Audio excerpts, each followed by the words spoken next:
Hello everyone and welcome back to my channel. So, this is the first part of the topic district administration.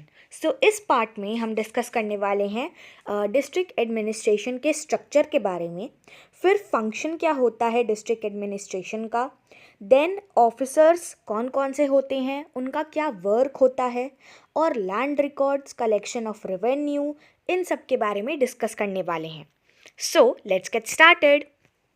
India is divided into 28 states and 8 union territories, including the National Capital Territory of Delhi. तो हमें यहाँ पर बताया जा रहा है India के distribution के बारे में in the form of states and union territories. तो इंडिया 28 राज्यों में बटा हुआ है और 8 यूनियन टेरिटरीज हैं including the national capital also, that is Delhi. So these are further divided into smaller units known as districts, tehsils and parganas. तो बेसिकली अब एक स्टेट यानी राज्य बहुत बड़ा होता है, तो उसे अच्छे से मैनेज करने के लिए, उसके एडमिनिस्ट्रेशन के लिए एक स्टेट को छोटे छोटे हिस्सों में डिवाइड किया जाता है, सो दैट हर एक हिस्से का एक अलग एडमिनिस्ट्रेशन हो, सो दैट पूरे राज्य का, पूरे स्टेट का एडमिनिस्ट्रेशन और मैनेजमेंट अच्छे से एक पर्सन होल्ड करके रख पाए. सो आगे फिर एक स्टेट को अलग अलग डिस्ट्रिक्ट्स में, छोटे छोटे यूनिट्स में बांटा जाता है, नेमली डिस्ट्रिक्ट्स, तहसील्स और पारगनाज. अब there is no fixed size और population for a district. Today our country has over 700 districts. तो अब एक डिस्ट्रिक्ट का कोई भी एक फिक्स साइज़ या पॉपुलेशन नहीं है, मतलब कोई एरिया वाइज हम लेके नहीं चलते हैं कि हाँ इतना बड़ा एरिया है, इतना बड़ा एरिया ऑफ लैंड है, so this part is known as district. या फिर इतने सारे लोग हैं, इतनी पॉपुलेशन है, एक लेट्स से एक पर्टिकुलर एरिया की पॉपुलेशन 10 लाख है, सो वी विल टेक कि वो एरिया एक डिस्ट्रिक्ट है. तो ऐसा नहीं होता है, कोई भी ऐसा कोई फिक्स साइज़ या पॉपुलेशन नहीं है. बात करें हमारे इंडिया में कितने डिस्ट्रिक्ट्स हैं, so there are over 700 districts, यानी 700 डिस्ट्रिक्ट से भी ज़्यादा यूनिट्स हैं हमारी कंट्री में. नाउ स्ट्रक्चर की बात करें डिस्ट्रिक्ट एडमिनिस्ट्रेशन की, तो the official who is in charge of a district is called the district collector, deputy commissioner और डिस्ट्रिक्ट मजिस्ट्रेट. तो आपने ये टर्म्स तो सुनी ही होंगी फॉर श्योर, और अगर नहीं सुनी है तो आपने ये तो सुना ही होगा, डीएम यानी डिस्ट्रिक्ट मजिस्ट्रेट. तो डिस्ट्रिक्ट कलेक्टर, डेप्यूटी कमिश्नर और डिस्ट्रिक्ट मजिस्ट्रेट तीनों ही सेम टर्म हैं, तीनों ही नाम अलग अलग है, बट तीनों ही टर्म का मीनिंग सेम है और तीनों ही टर्म्स एक पोजीशन को रेफ़र करती हैं. एक पोजीशन, उन तीनों ही टर्म्स का एक ही पोजीशन है.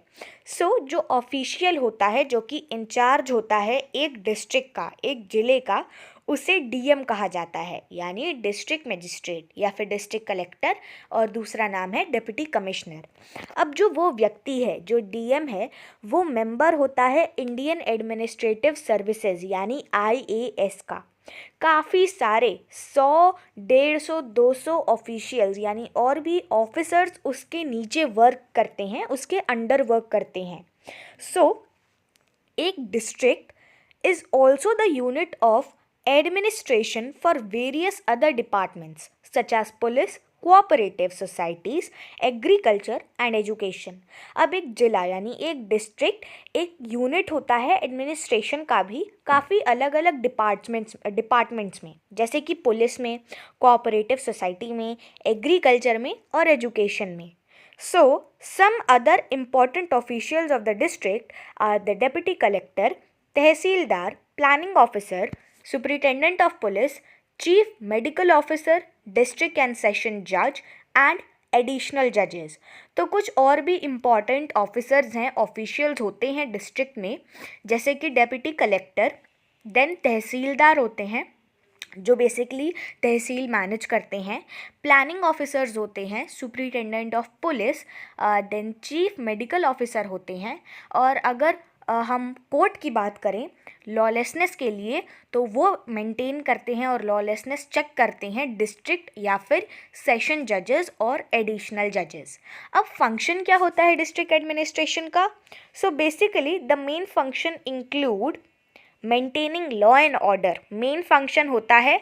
अब कोई भी गवर्नमेंट ने लॉ बनाया या कोई भी पॉलिसी बनाई तो वो उस डिस्ट्रिक्ट के लोग या फिर उस एरिया के लोग फॉलो कर रहे हैं या नहीं, वो पर्टिकुलर ऑफिसर उस एरिया का इंचार्ज बनेगा और वो ये चेक करेगा कि लॉ जो बनाया गया है वो मेंटेन हो रहा है और लोग उसे फॉलो कर रहे हैं या नहीं। और अगर नहीं तो उसके लिए वो इन अकॉर्डेंस कोई भी चार्ज या फाइन चार्ज करेगा या फिर कोई भी पनिशमेंट जो कि हायर अथॉरिटीज़ देंगी वो उसे फिर चार्ज करेगा। So maintenance of land records and collection of revenue, ये भी बहुत इंपॉर्टेंट है। अब कोई भी कहीं पर भी कोई भी लैंड को लेकर कोई भी ज़मीन को लेकर काफ़ी सारे प्रॉब्लम्स और इशू अराइज हो सकते हैं एक डिस्ट्रिक्ट में, तो उसके लिए उसके मेंटेनेंस के लिए भी लैंड रिकॉर्ड्स का मेंटेन होना भी बहुत इंपॉर्टेंट है, ये भी उसका वर्क होता है। Providing civic amenities, civic amenities क्या होती हैं? बेसिकली आपने देखा होगा एक एरिया में एक डिस्ट्रिक्ट में हॉस्पिटल्स दूर दूर पर है या नहीं, देन एजुकेशन सेंटर्स हैं या नहीं, स्कूल और कॉलेजेस बनवाए गए हैं या नहीं, एंड देन पुलिस स्टेशंस भी हैं या नहीं। तो ये उस एरिया के लोगों के वेलफेयर के लिए कुछ बिल्डिंग्स प्रोवाइड की जाती हैं थ्रू दी गवर्नमेंट, उन्हें वो कहलाती हैं civic amenities. Then supervising activities of the panchayat. अब एक डिस्ट्रिक्ट है ना, डिस्ट्रिक्ट के अंडर काफ़ी सारे और विलेजेस भी होंगे, गांव भी होंगे छोटे छोटे। तो गांव में क्या चलता है? पंचायती राज सिस्टम चलता है। तो वो पंचायती राज सिस्टम अच्छे से वर्क कर रहा है उस विलेज के लोगों के लिए या नहीं, ये भी उसका वर्क होता है, तो उसे भी सुपरवाइज करना होता है। एंड प्रोवाइडिंग रिलीफ वर्क, यानी कि अगर कोई भी डिस्ट्रिक्ट में सुनामी, अर्थक्वेक या कोई भी एपिडेमिक अराइज हो सकता है, तो अगर ऐसा होता है तो जो डेप्यूटी कमिश्नर है या फिर डिस्ट्रिक्ट मजिस्ट्रेट है, डीएम है उस पर्टिकुलर डिस्ट्रिक्ट का, वो ये भी अपने माइंड में ये इंश्योर करेगा कि कोई भी या फिर अगर ज़्यादा ही डिस्ट्रक्शन हुआ है कोई भी एपिडेमिक के बाद, सो जितने भी लोग अफेक्ट हुए हैं उस पर्टिकुलर नेचुरल डिज़ास्टर से, उन्हें रिलीफ वर्क प्रोवाइड किया जाए। एंड उनकी सेफ्टी के लिए काफ़ी सारी टीम्स भी होती हैं जो कि वहाँ पे रीच आउट करती हैं कोई भी प्लेस पे जहाँ पे कोई भी नेचुरल डिज़ास्टर अकर करता है, तो रिलीफ वर्क भी प्रोवाइड करना ज़रूरी है। अब हमने ये सारे टॉपिक्स देख लिए कि क्या क्या जो मेन फंक्शंस होते हैं डिस्ट्रिक्ट एडमिनिस्ट्रेशन के वो इंक्लूड होते हैं, तो हमने ये सारे पॉइंट्स डिस्कस कर लिए। अब इनमें भी बहुत सारे और पॉइंट्स और बहुत सारी फंक्शंस होते हैं, बहुत सारे ऑफिशियल्स होते हैं। अब जैसे कौन सा ऑफिसर है जो कि लॉ और ऑर्डर मेंटेन करेगा, देन कौन लैंड रिकॉर्ड्स को देखेगा, सिविक अमेनिटीज़ कौन प्रोवाइड करेगा, पंचायत को कौन सुपरवाइज करेगा और रिलीफ वर्क कौन प्रोवाइड करेगा, इन सब के लिए भी ऑफिशियल्स होते हैं। काफ़ी सारे अलग अलग ऑफिसर्स होते हैं, उनकी भी अलग अलग फंक्शनिंग होती है। अब उन्हें हम एक एक करके डिस्कस करेंगे। सबसे पहले मेंटेनिंग लॉ एंड ऑर्डर। तो maintaining law and order in the district is the most important responsibility of the district collector, जैसा मैंने बताया। अब जो वो व्यक्ति है, he or she can pass order to check lawlessness and rioting. Now he or she is assisted in this task by the superintendent of police. तो ये सब वही है जो मैं आपको ऑलरेडी एक्सप्लेन कर चुकी हूँ। Now officers and their working. अब बेसिकली ये सब होता कैसे है? जो डीएम है वो कोई भी ऑर्डर पास कर सकता है लॉलेसनेस या रायोटिंग के थ्रू, यानी कि कोई भी वो उसने ऑर्डर पास कर दिया कि लॉलेसनेस हो रही है या नहीं, देन रायोटिंग हो रही है या नहीं, ये चेक करने के लिए। अब वो जो है वो असिस्ट करेगा ये task by superintendent of police, यानी सुपरिटेंडेंट ऑफ पुलिस को वो टास्क हैंडल करना है जो कि डीएम ने पास किया है। सो अब इनका वर्किंग क्या होता है? Superintendent of police who is the highest ranking police officer in the district works under the supervision of the district collector. Basically जो सुपरिटेंडेंट ऑफ पुलिस होते हैं वो हाईएस्ट रैंकिंग पुलिस ऑफिसर होते हैं एक डिस्ट्रिक्ट में। वो वर्क करते हैं डीएम के सुपरविजन के अंडर, यानी डीएम जो सुपरवाइज करेगा वो उसी को फॉलो करेंगे। अब उनका जो मेन एम होता है वो होता है कि एक डिस्ट्रिक्ट में पीस है या नहीं, यानी शांतिपूर्वक और शांति से सब लोग है या नहीं, या फिर कहीं पे दंगा फसाद नहीं हो रहा है, या फिर कहीं पे चोरी नहीं हो रही है, तो वो सब इंश्योर करना ये होता है वर्क सुपरिटेंडेंट ऑफ पुलिस का। Then all the other police officers such as deputy superintendent of police, inspector, sub inspector work under him and maintain law and order। तो ये सारे ही जो भी ऑफिशियल्स हैं, deputy superintendent, inspector, sub inspector, ये सारे उसके अंडर वर्क करते हैं और चेक करते हैं कि वहाँ पर उस पर्टिकुलर एरिया में लॉ मेंटेन है और ऑर्डर मेंटेन है या नहीं। Now a district is divided into 5 or 6 सब डिविजन्स। अब एक डिस्ट्रिक्ट 5 या फिर 6 सब डिविजन्स में भी डिवाइड किया जाता है।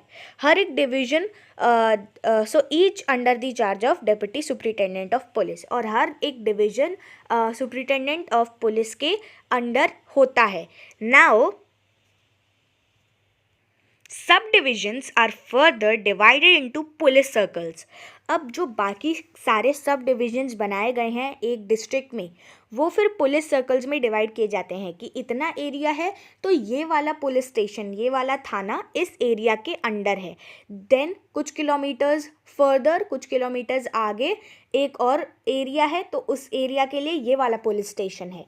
So for example I am living in an area और मेरा पुलिस स्टेशन कोई और है, and then I suddenly go to another area के पुलिस स्टेशन, तो वो मेरी रिपोर्ट फाइल, मतलब वो मेरा जो इशू है, कोई भी अगर चोरी हुई है एंड मेरे को वो रिपोर्ट करनी है, तो वो मेरा रिपोर्ट नहीं लेंगे, मुझे वही पुलिस स्टेशन में जाना पड़ेगा जो मेरे एरिया सर्कल में है। So basically there are about 10 police station और थाना इन अ सर्कल। एक सर्कल में 10 पुलिस स्टेशन और थाना होते हैं। अब inspector so an inspector is in charge of a circle. Sub inspector assist sub inspectors, head constables and constable work in each police station in village level. Chowkidars are appointed. अब वहाँ पर एक jail भी होती है, हर डिस्ट्रिक्ट में एक jail भी होती है। जो जेलर होता है वो ऑफिशियल इंचार्ज होता है। मेन और वुमेन सेपरेट प्रिजन्स में कैद किए जाते हैं अगर उन्होंने कुछ ऐसा क्राइम किया होता है तो। And prisoners are taught skills such as carpentry and carpet weaving. अब जो भी प्रिजनर्स होते हैं उन्हें कुछ स्किल सिखाई जाती हैं, जैसे कारपेंट्री या कारपेट वीविंग, जिससे क्या हो, जब वो जेल से फ्री हो कुछ सालों बाद, जब उनकी पनिशमेंट एंड हो जाए, तो वो बाहर निकले तो वो वापस से वही सारी क्रिमिनल एक्टिविटीज़ ना करें एंड वो एक अच्छे से अपनी जीवन गुजार सकें, जो भी उनकी रेस्ट ऑफ द लाइफ बची हुई है, तो वो अच्छे से अर्न करके अपनी लाइफ स्पेंड करें। तो इसलिए उन्हें ये स्किल्स भी सिखाई जाती हैं। The police is meant to protect us and secure our rights as citizens. We must also help them in their work. We can do this by informing the police about lawbreakers and by not assisting or encouraging illegal activities. अब police का मतलब होता है कि वो हमारे protection के लिए हमारे को डिफेंड करे कोई भी ऐसे लोगों से जो कि क्रिमिनल एक्टिविटीज़ को सपोर्ट करते हैं।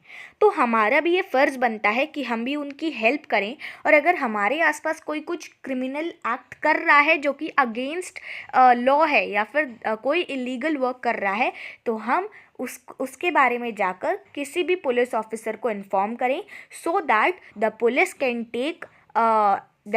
Can take steps for that particular person जो कि इलीगल एक्टिविटीज़ कर रहा है, and then so that they can send that person into jail. So basically ये वर्क होता है। हमें भी ये फ़र्ज़ बनता है कि हम पुलिस की हेल्प करें, और पुलिस तो हमारे लिए प्रोटेक्शन के लिए हमारे लिए है ही। Now next topic is land record and collection of revenue. तो लैंड रिकॉर्ड के बारे में भी हम काफ़ी कुछ डिस्कस करेंगे, but in the next episode, तो वो भी आपको जल्द ही मिल जाएगा। उसके बाद हम डिस्कस करेंगे कि लैंड रिकॉर्ड और कलेक्शन ऑफ रेवेन्यू में भी बहुत सारे ऑफिसर्स होते हैं और उनका क्या वर्क होता है। सिविक ह्यूमैनिटीज़ के बारे में अच्छे से डिस्कस करेंगे। फिर सिविक ह्यूमैनिटीज़ के लिए भी काफ़ी सारे ऑफिसर्स होते हैं और उनकी वर्किंग होती है। देन पंचायती राज सिस्टम भी सुपरवाइज किया जाता है एक पर्सन के द्वारा, वो भी डिस्कस करेंगे। प्रोवाइडिंग रिलीफ वर्क, ये कौन करता है। अब एक स्टेट में जुडिशियल एडमिनिस्ट्रेशन भी तो होता है, तो वो भी डिस्कस करेंगे। बेसिकली जुडिशरी वाले पार्ट में भी जुडिशरी वाले पार्ट को भी हम नेक्स्ट पार्ट में कवर करेंगे और उसमें भी ऑफिसर्स और उनकी वर्किंग के बारे में डिस्कस करेंगे। So we will meet again in the next video. Till then take care, bye bye and stay updated.